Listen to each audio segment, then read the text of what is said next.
Shut up and sit down.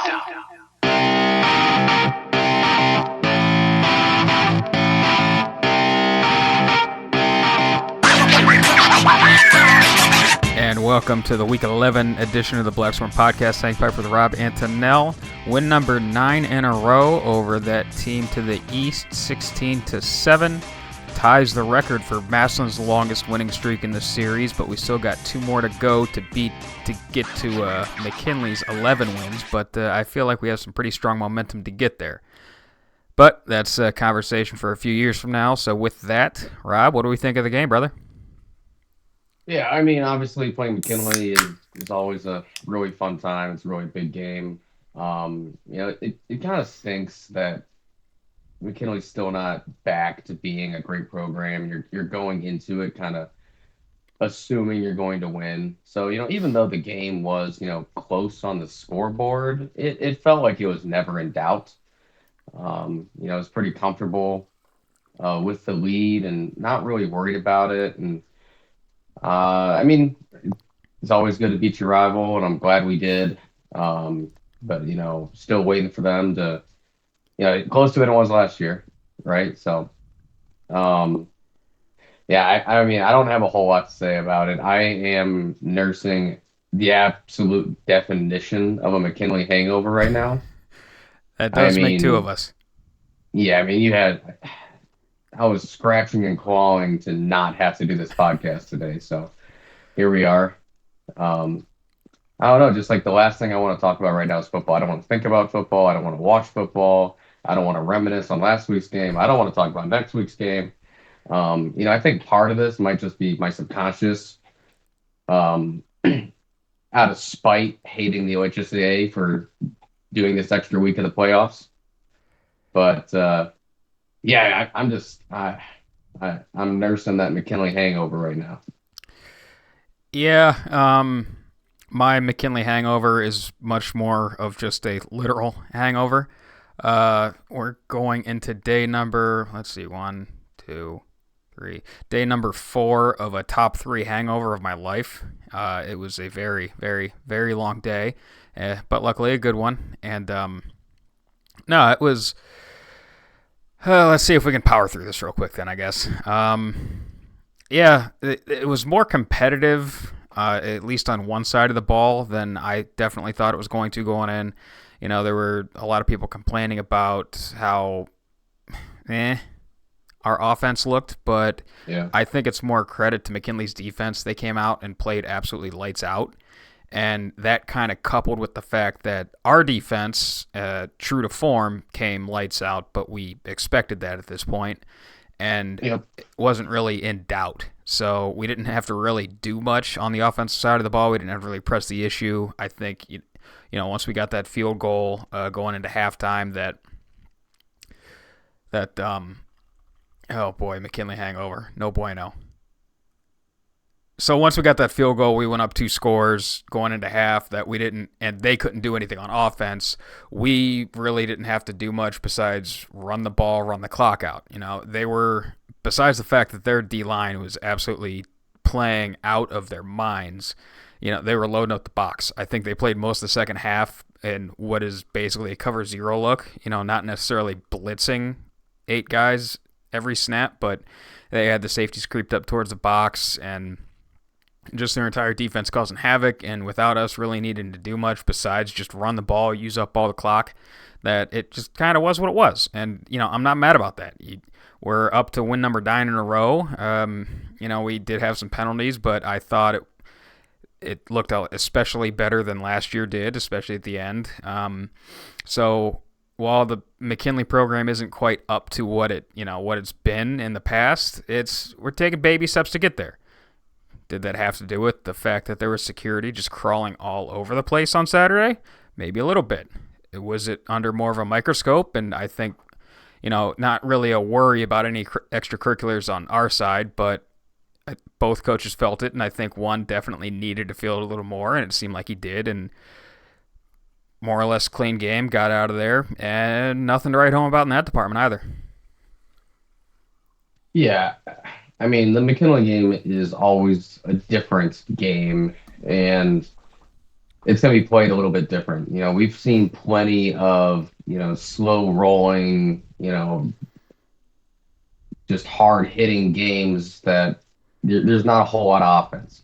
Even when one team is favored to be much better, the spread doesn't always hit the way it's supposed to. I think the spread was 27.5 last week, and Yeah.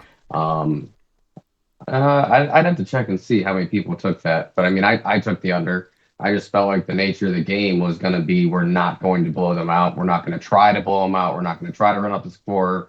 We're going to go in there, do business, keep it conservative and come out with a dub. And that's exactly what we did. So, so you can't really, people complain about the offense, but, at the end of the day, you just want to go and beat the rival and stay healthy and safe going to the playoffs, and that's exactly what we did. And I think it helps that we kind of know where the programs are right now, and we don't really need to go hang a 40 spot on them.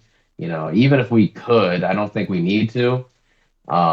So, we went out there and we knew that their offense wasn't really threatening us. We had the lead, and no need to risk it. Yeah. Like you said, we knew we didn't need to do much, but we did have some fun stuff coming in. I caught a couple glimpses of some stuff that as an X's and O's junkie got me excited. We ran one snap of unbalanced formation into the boundary, which, I'm an absolute nerd for that unbalanced stuff. Another play action off of our heavy set. That was our first score of the day, I believe. And then the play action tailback wheel. So, we had stuff in the bag, and I'm sure we had more on the call sheet if we needed it, but we just didn't need it, so it was what it was. And that kind of rolls into one other thing I wanted to touch on was, looking online and seeing the comments both on the Maslin side and on the McKinley side. And man, is it like the either side of the fence, it was honestly kind of shocking from both sides of it to see both fans' reactions after the game. On the Maslin side, it's we just tied for the longest winning streak against them. We've had like 23 wins against them in the last 30 years, and the biggest comment was people complaining that our offense looks sluggish. It's like we are at a point where the fans feel so spoiled and want to see this kind of stuff, and it's like we just beat our historic rival in the 135th game pretty handily. Like let's be happy about that. Let's be cheerful a little bit.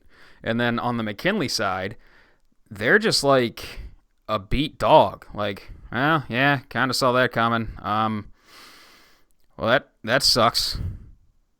Like they're not mad about it. They're not heated anymore. They're just kind of accepting that it is what it is. And that honestly is kind of depressing to see from them at this point. Yeah, but I mean, it's not surprising. 9 straight years of losing to your rival, it's not going to come as a surprise. I mean, they weren't favored to go into it. It wasn't a home game. There's not really any great reason why they would be overly shocked and mad about it. The few fans that they have are, either delusional or realists. Probably not a whole lot of people in the middle. So, I mean, it's a sad state that they're in, but I think they are slowly creeping back up into where they need to be. They got a share of the Federal League title this year, I think. Yeah. So I mean, good for them. They need that kind of momentum to keep moving forward little by little.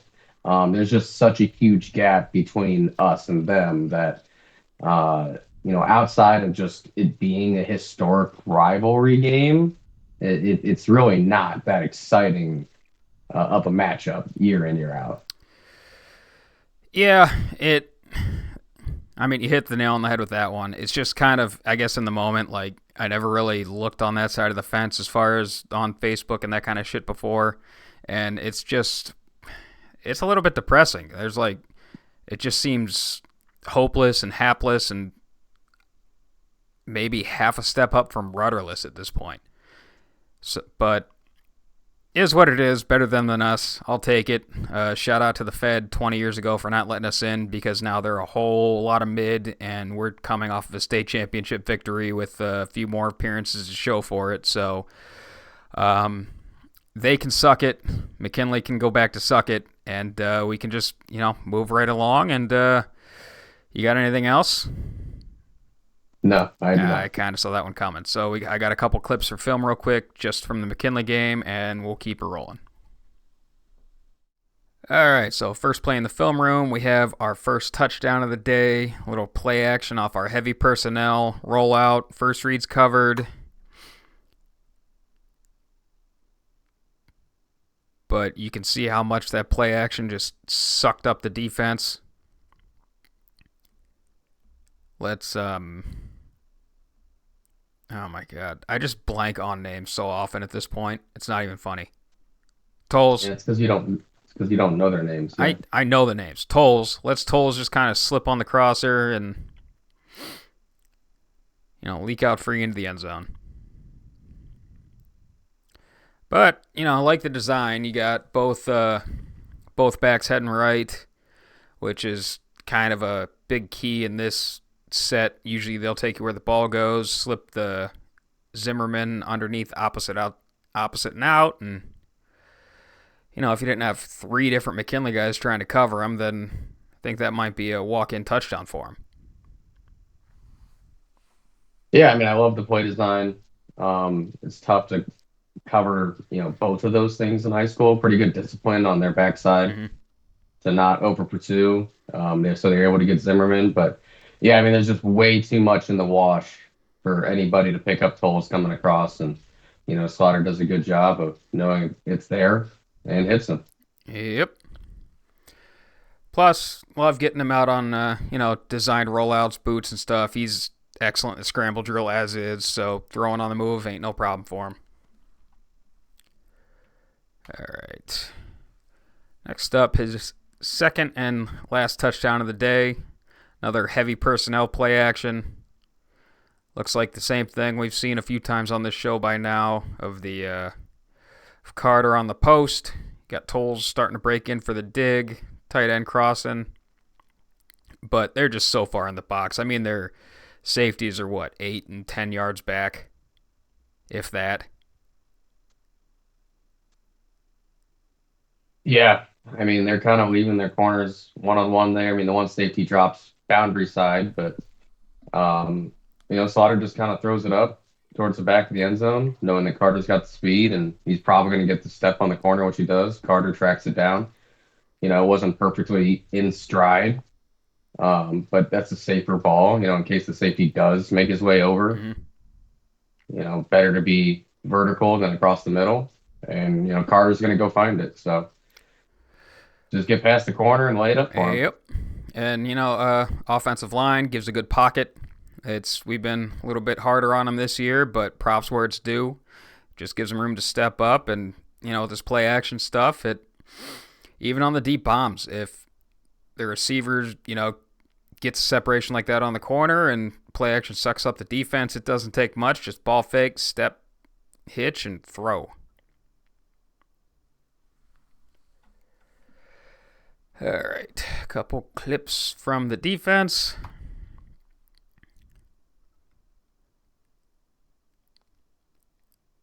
Nice little sack by, I believe this is number 5. Remind me. Brother, Lennox, thank you. I was getting there. But formation that they came out in, for a lot of the game, I think they were hoping for some success in it. It seemed like when they needed to throw the ball, this is one they were going to a little more often. And honestly, looks like they were going for that fake, bubble and go. Yeah. We talked about the crack block from their number. Whatever. We talked about the receivers crack blocking on that. And here they come out with the fake with a little switch release from 1 and 2. Obviously, it sucks up our defense on the bubble fake, but front 4, front 5, just get there, get home, and sometimes you don't need to hold up in coverage that much. Just have to have a dude. Yeah, I mean, it's the perfect coverage for this play.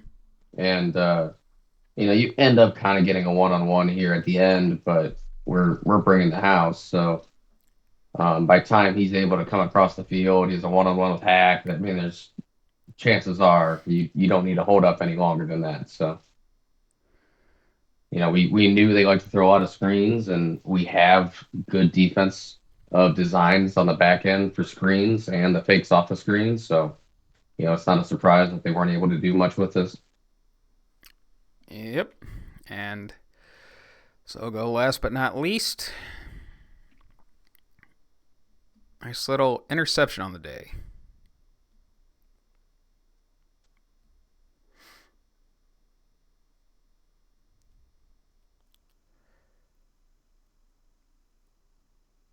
So I can't tell if this is supposed to be like a double slant.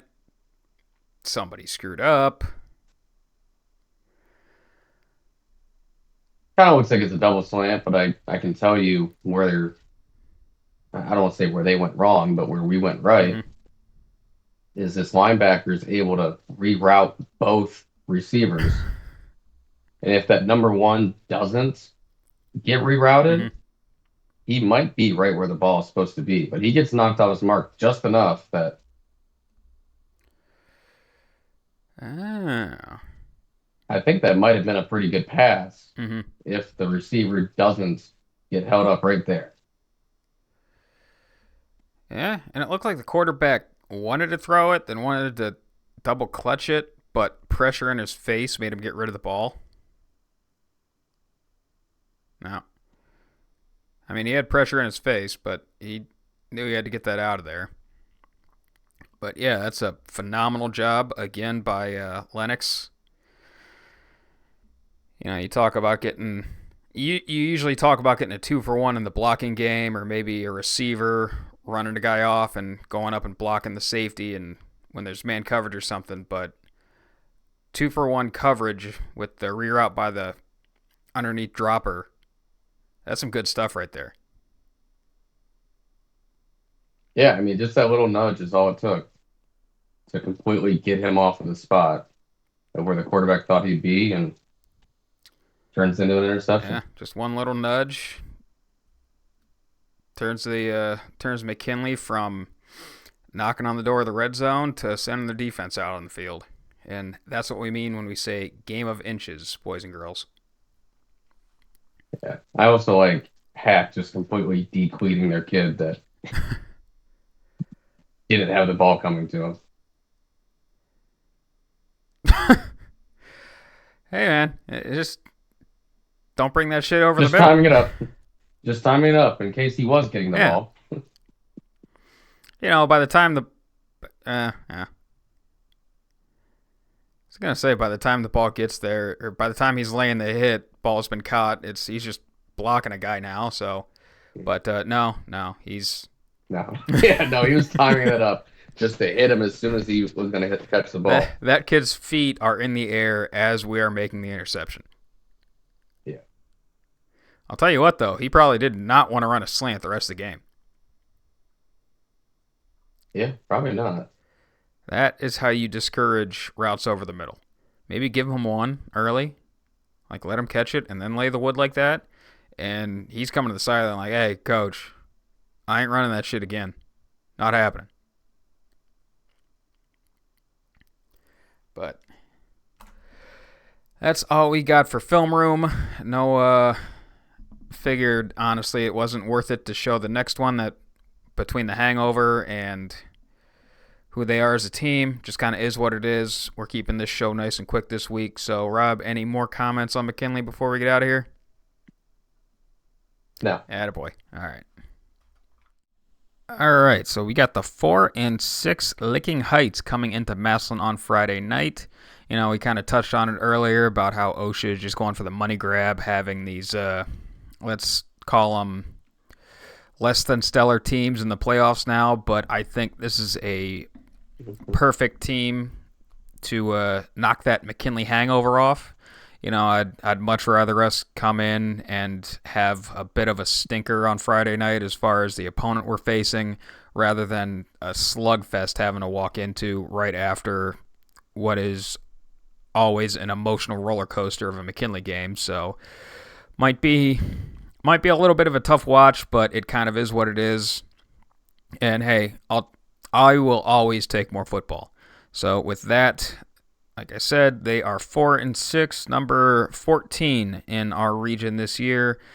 Wins over a 6-4 Sheridan, 1-9 Lakewood. That would be of the non-St. Edward variety. A 2-8 Mount Vernon, and they finished off against an 0-10 Zanesville. They won 40-0. So not much on their schedule in the win column, and only one team over 500 that they beat. But hey, hang the banner, they made the playoffs. So with that, Rob, let's get into their roster.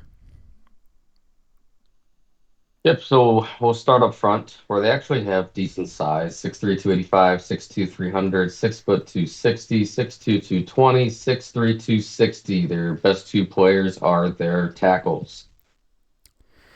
Yeah, just an all-star lineup of names on the offensive line. You got Fred Saunders, Jordan Siddle, whatever, however you want to pronounce it, Dalton Pond, Elijah Ferguson, and Matthew Schmitz.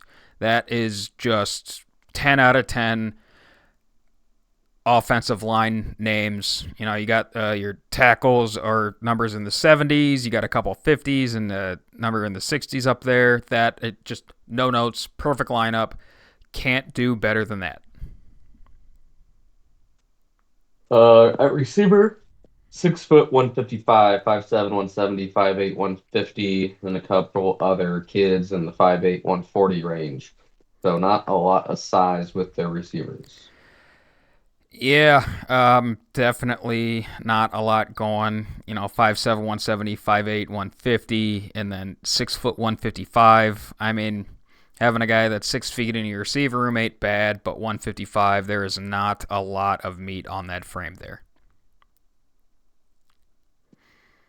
Yep, running back 6'1", 215, and 5'7", 155. The running back 6'1", 215, he's a decent player. He's committed to go play at Robert Morris. I didn't realize Robert Morris had a football program, to be honest. Known for being a basketball school. But decent player. Yeah, and Jake Lapinto is his name, number 45. That is the perfect power running back at like a lower end program school. Between the name and the number, that is exactly what I expect to see from that kind of kid. Their quarterbacks, they've gone through a couple of quarterbacks this year due to injuries, so they kind of rotate guys in there right now for different situations. One's 5'10", 170. The other one's 5'11", 155. They're athletes that are being asked to play quarterback. They can throw it a little bit. One's a little bit more of a runner than the other, but they weren't raised quarterbacks. I think they're on their like third, fourth, fifth quarterback of the year right now. So, it'll be interesting to see, what kind of offense or, how many different schemes that they run and what situations they use which kid in. Also worth noting is that most of their team goes both ways. So there's going to be a lot of kids on the field the whole time, getting tired also. Yeah, so their quarterback number 6, that's his actual number, not his position on the depth chart there. Reese Powell, he is more of the running QB. They use him a lot in the quarterback run game, design runs and option plays. But my boy, the second quarterback, he's more of a thrower, number 7, J.J. Shackelford. I had to look this up like multiple different spots to make sure I wasn't being punked. This wasn't some kind of joke, because if you've ever watched King of the Hill, Dale, the conspiracy theorist guy, the hat and sunglasses, his fake name he always goes by is Rusty Shackelford. So when I saw this, I audible gasp, And I immediately like went to Huddle, went to their website. I'm like, there is no way that's an actual real name. And by God, it is, as far as all the sources that I could find said it was. Nice. I didn't know that. Yeah, it'd be nice if they like are just full blown doing the Massillon experience. Like, hey, we're gonna go up to Fall Ground Tiger Stadium, get to enjoy the atmosphere, made the playoffs when we normally wouldn't, and we haven't before. Mm-hmm. So we know these guys do this weird podcast and they love names, so everybody come up with a name. Like none of these are their real names. They're just like they changed all their names and numbers just To get it to love you would love them. Yeah. I feel like this team is like purpose made for me. Like I love this shit. Even their tight ends and fullbacks. You got Christian Watson, number 88, Richard Hill, number 18, Jaden Edwards, Tyler Swint. Those are all like tight end fullback names too. Like absolutely perfect. Chef's kiss. Top to bottom, as far as names and numbers go, I love everything about this offense. No notes. Have your flowers, kids. Well, they're a little east of Columbus, so it might be a commute for you. But who knows? Maybe they're looking for some extra coaching help down there, trying to recruit you. We're going full. Their current. We're going full blown. Coach has been there a couple of years. Yeah. We're going full blown cover zero press man. I don't care if they can't do it. You don't see it in high school. We're gonna do it. Okay. Yeah, this is their coach's first time making the playoffs. I think he's an alumni. Went to play at the College of Worcester. He was an assistant coach before taking on the head coaching job. I didn't know the College of Worcester had a football program. Yeah. I was gonna say go Generals, but I think that's the high school, right? Yeah. So what is the college? So maybe they might be the Admirals, the Field Marshals.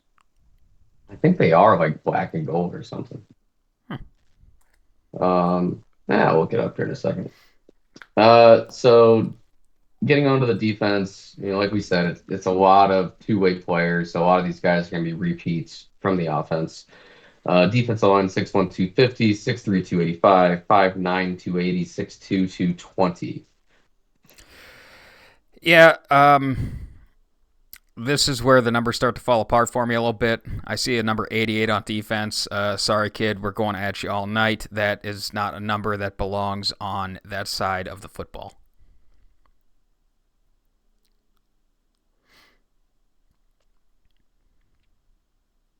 Linebacking room is led by their star running back. So they go 6 foot 175, 6 foot 215, 5'8", 165. I got that running back there in the middle, and their second best player on defense is the other linebacker, 6 foot 175, freshman. Two best players on the defense. Yeah, they almost got me with these linebacker numbers. 43, 45, and 18. If we could bump my boy Robert Talbert in to play Will and move the Will out to Sam, get him in space a little more. 18 is the number I want to see in space, not 43. And 43 is definitely an inside the box number. But we'll go 7.5 out of 10 as far as the linebacking numbers go. Worcester are the Fighting Scots. I feel like in 50 years that's going to be a slur. Like a little Scottish dog is their logo. Oh, that's kind of cute. They are 2-6 on the year, riding a 1-game winning streak. Hey, baby. And I think they just might be playing the same schedule that this team played. Oh. I mean, Wilmington, Olivet, DePaul, not Depew, DePaul, Kenyon, Wabash, Denison, Ohio Wesleyan, Oberlin, Hiram, Wittenberg. I mean, it's like they're playing the local high schools, down around Piedmont. This way. Yeah, that seems to be the situation. The irony is not lost on me that the team with the dog mascot is playing DePaul. Mhm. But beyond that, I can't think of any other creative wordplay. Safeties, 5'8", 160 freshman, 5'8", 150 senior. So not much size in the back end. My boy Tip Davis, number 38. I would be mad at it if he didn't have the same name, or what I assume is the same name of, a safety from the Philadelphia Steelers in like 1943. Come on, you hear Tip Davis, I'm automatically thinking like black and white film with a mid-Atlantic accent radio announcer going over the top. And if I could do accents at all, I would attempt that, but I can't, so I'm not. Okay. Corners 5'11", 155, 5'8", 170. So not a whole lot of size there either. Decent numbers, 1 and 7, but of note is their QB2. My boy J.J. Shackelford is listed as a starting corner. So, like we said, a lot of two-way players. It's going to be a rough one. I hope they were running hills or whatever the hell they have there to get their cardio up, because it might be a long night for them. Just kind of overall, offensive side of the ball, they want to run the shit out of the ball if they can. Tight ends, fullbacks, a lot of, 10 guys in the box type offense. And then when they think they can suck the defense up, they'll take shots over the top. Not much of a throwing team, but they do involve the QB quite a bit in the run game. So they have a little something going there that stresses the defense a little more, but it's a 4-6 team, so you kind of know what you can expect. Defensively, they predominantly run an odd front, a little bit of just base odd and the 3-3 stack. A little bit good mix of cover 3 and cover 4 in the backfield. They'll change it up a little bit, run some 4 down, and blitz when they have to. But again, 4-6 team kind of is what it is. Yeah. I'm not expecting them to be a very good opponent. Shout out OSHA for keeping their 1 week money grab so we can have games like this. But hey, at least the host sites get a good cut of the ticket sales, right? No, none. Or maybe $1 or something. I don't. Imagine just literally doubling the amount of playoff games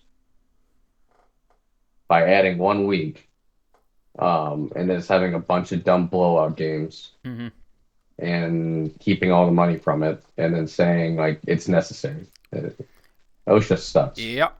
I think since the playoffs expanded, there's been 1 16 seed that beat a number 1 seed, and then I think not even 10 underdogs have won from like the first 4 teams seeded, whoever they played. And a lot of games have been played, so it's not like, it's not like we're running off of a 1 season sample size here. There's been a lot of 1 and 16, 2 and 15 games, and there's just nothing going there. You see how, I think there was one region where the first 16 seed bowed out, said we're not doing it. The next team up also bowed out. So you just get games that are absolute blowouts. And I saw that Joe Idle, he was doing a breakdown on it, and like most of the upsets have been against teams that just happened. You don't want to say accidentally or shouldn't have been seeded as high as they were, but just one of those, teams that shouldn't have been seeded as high as they were, playing what is ostensibly a better opponent. So money grab just kind of is what it is. But hey, I will take, sometimes you just got to go for that just greasy cheeseburger to cure the hangover, and that's what this game is. It's not good. It's not good for you, but you need something to get over the hump and get over that hangover, so here we are. Yeah, I'm pretty sure it's Marion Local that like the first three teams all bowed out. So they're really playing like the 20th seed, Jesus, something like that. that is tough. 19th seed or something. And, not to look ahead, but I think just on the note of looking ahead in the playoffs, at least looking at our region a little bit, it's a big season for nuts this year. We have Sunbury Big Walnut is the first seed, and then I hate how they do this. Columbus Walnut Ridge is the second seed, and then we're obviously a third. A couple other teams of note is if somehow Maslin Perry can make it deep enough that we can beat their ass right out of the playoffs again, that'd be swell, but I don't expect it. And then you have a couple other teams, the name recognition, New Albany, Canal Winchester, Westerville South, and Ashland all made it in, so could be some interesting games down the road, but that is something to look at next week. Right now, we are just on Licking Heights. And just like that, the Licking Heights game was over. What are we thinking? Running clock by the Yes. third possession? The third offensive possession, I assume, is the only mathematical way that could happen.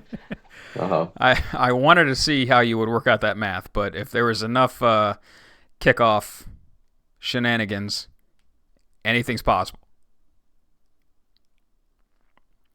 Yeah.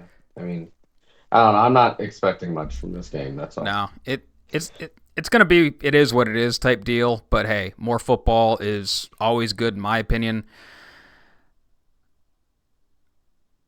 Kind of, but I'll take more maps and football where I can get it, baby. So with that, we neither one of us obviously have anything more on it. So let's just move it right along to spreads.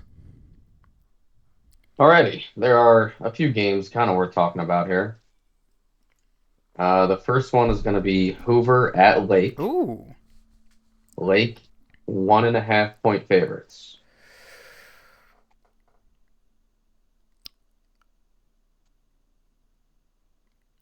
Lake lost to McKinley by turning the ball over like 12 times. Hoover took them to overtime. Was it Hoover or Green?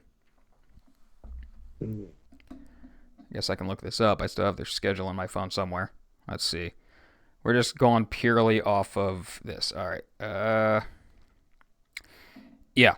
Hoover took McKinley to overtime, and Lake lost by 2 scores. So let's go Hoover. A rematch. We have St. Ignatius at Mentor. I think this was week 2 that they played each other. Okay. Yeah, week 2. In the first game, Mentor won 20-14. They are now 10.5 point favorites.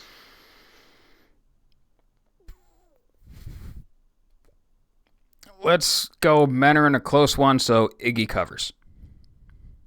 Yeah, I think this is the time that Menor really beats up on Ignatius. Menor's 10-0. I don't know what schedule they played, but they're 10-0, and Ignatius sucks. So I'm going to chalk it up to Mentor just not being quite there yet in week 2. I'm gonna take Menor to cover. All right. I'm going with the hard to beat a team twice route, but Menor is the better team, so Iggy covers, Menor wins. I just have no faith in Ignatius covering 10 points against anyone. I don't have a lot of faith in him either. It's just more of a purely off of vibes right now. Brunswick at Jackson. Jackson 16.5. I know nothing about the Brunswick football team. They're not great. But I know 16.5 is a lot for Jackson, so let's go Brunswick. We have a team called Normandy going to McKinley. McKinley 48. Holy shit. When you said Normandy, I was gonna make the joke that McKinley storming the beaches. They cover easy. 48.5 is way, way, way too many points. You have to, like, with the running clock rules now, you have to try to score that many. So we're going Normandy covers, but McKinley cruises to a W. All right. We got a school named Riverside going to Green. Green 7.5. Green is going to win down by the Riverside, and they're also going to cover pretty easily. All right. We have Massillon Perry at Northland. And Perry is favored as the away team Oh. by 34.5.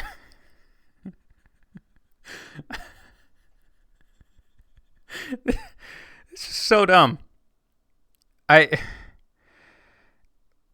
Yeah, tell OSHA to change their damn rankings computer point system it's real. and cut it down from 16 to. I mean, if you want to go 12 with 4 teams getting a bye, like I'd do that, I guess. Yeah.